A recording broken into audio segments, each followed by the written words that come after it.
চিকেনের তো অনেক রকম প্রিপারেশন খেয়েছেন, একবার এই রেসিপিটা ফলো করে বানিয়ে দেখতে পারেন।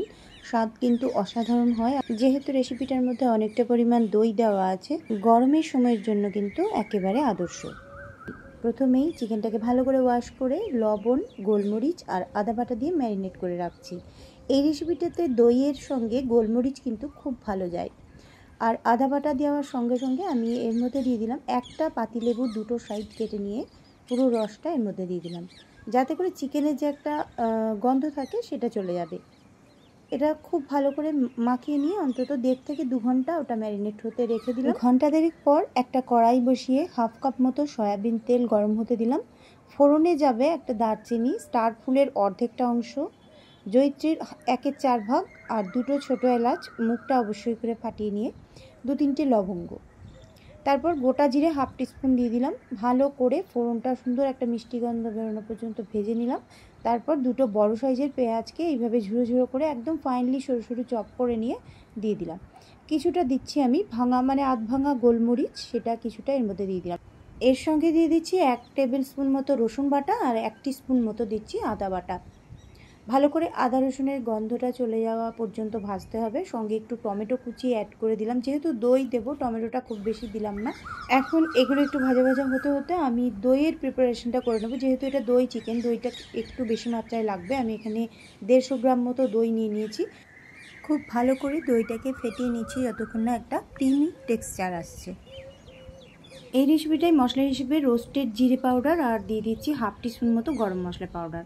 জিরেটাকে একটু রোস্ট করে নিলে, শুকনো খোলায় রোস্ট করে নিলে কিন্তু খেতে স্বাদটা বেশি ভালো হবে। এবার চিকেনগুলো যে ম্যারিনেট করে রেখে দিয়েছিলাম 1.5 ঘন্টা মতো, সেই চিকেনগুলো আমি এখন এখানে দিয়ে দিলাম। পুরো মশলাটার সঙ্গে ভালো করে মিশিয়ে নিচ্ছি। এর আগে তো আমি গোলমরিচ দিয়ে আদা বাটা দিয়ে অল্প একটু আদা বাটা দিয়েছিলাম, আর বাকি আদা বাটাটা 1 টিস্পুন মতো এখানে গ্রেভিতে দিলাম আর 1 টিস্পুন মতো ওখানে চিকেন ম্যারিনেশনের সময় দিয়েছিলাম। আর এখন চিকেনটাকে দেওয়ার পর কিন্তু হাই ফ্লেমে এইভাবে নাড়াচাড়া করে নিতে হবে, তা নাহলে কিন্তু চিকেনটা কী হয়ে যাবে, চিকেন থেকে জল বেরিয়ে গিয়ে সেই জলে চিকেনটা স্টিম হতে শুরু হবে। আর যদি আপনারা চিকেনটাকে ভালো করে হাই ফ্লেমে এইভাবে ভাজা করে নেন, তাহলে কিন্তু একটা কোটিং পড়ে যাবে, যার জন্য চিকেনটা খুব সুন্দর সিদ্ধ হবে। আর জল বেরিয়ে গেলে কিন্তু স্টিফ হয়ে যাবে, সেটা সিদ্ধটা ভালো হবে না। এভাবে নাড়াচাড়া হাই ফ্লেমেই বেশ কিছুক্ষণ নাড়াচাড়া করে নিতে হবে। নাড়তে নাড়তে যখন তেলটা এরকমভাবে বেরিয়ে আসবে, সেই সময়টায় আমি দইটাকে অ্যাড করব। আর অবশ্যই কিন্তু গ্যাসের ফ্লেম একদম লোতে দিয়ে দিতে হবে। আর এইভাবে দইটাকে পুরো দিয়ে দেওয়ার পর দইয়ের বাটিটা ধুয়ে যেটুকু জল, সেইটুকু আমি অ্যাড করে দিলাম।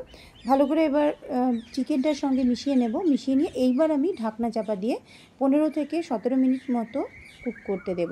আর মাঝে কিন্তু 2-3 বার একটু নাড়াচাড়া করে দিতে হবে, যাতে তলায় লেগে না ধরে। এবার ঢাকনা চাপা দিয়ে দিলাম আমি। মিনিমাম 15 মিনিট এটাকে কুক হতে দিতে হবে। মিনিমাম 15 মিনিটের মধ্যে আমি কিন্তু 15 মিনিট পরে ঢাকনাটা খুললাম। দেখুন তেলটা বেরিয়ে এসেছে, সেটা কিন্তু আমি কিন্তু হাফ কাপ তেল ব্যবহার করেছি এর মধ্যে। বাকি তেলটা কিন্তু দই থেকেই বেরিয়েছে এবং সুস্বাদু হয় ভীষণ এই রেসিপিটা। আর অবশ্যই কিন্তু এটাতে চিনি ব্যবহার করতে হবে শেষের দিকে, তবে চিকেনটা সিদ্ধ হয়ে যাওয়ার পর। আর এটা কিন্তু খেতে অসাধারণ সুন্দর হয়, আর স্বাদটা হয় গোলমরিচের একটা ফ্লেভার থাকে, টকটক একটা ভাব হয়, আর খুব সুন্দর। কিন্তু গরম ভাত দিয়েও খুব ভালো লাগে, বা রুটি পরোটা দিয়েও কিন্তু এই রেসিপিটা খুব ভালো লাগে। আর যেহেতু অনেকটা পরিমাণ টক দই দিয়ে এটা বানানো হচ্ছে, তাই গরমের জন্য কিন্তু আদর্শ একটি রেসিপি। আর অন্যান্য অনেক পদ এই সময় রিচ পদ বা ভীষণই স্পাইসি রেসিপির সঙ্গে কিন্তু এই রেসিপিটা আপনারা, চিকেনের রেসিপিটা আপনারা এইভাবে ট্রাই করতে পারেন।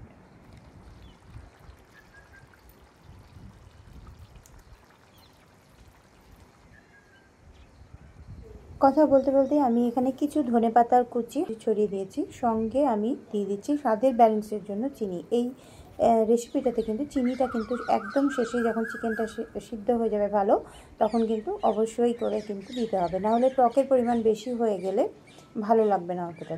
এছাড়াও আমার যে ইউটিউব চ্যানেল আছে, সেখানে এইরকম রেসিপি অনেক ধরনেরই আপনারা পেয়ে যাবেন, আপনারা ভিজিট করতে পারেন। আর এই পোস্টেরই কমেন্ট বক্সে আমি অনেকগুলো রেসিপির লিঙ্ক দিয়ে রাখছি, যে লিঙ্ক ধরে আপনারা আমার যে চ্যানেল, সেই চ্যানেলের মধ্যে চলে যেতে পারবেন। আজকের মতো এ পর্যন্তই।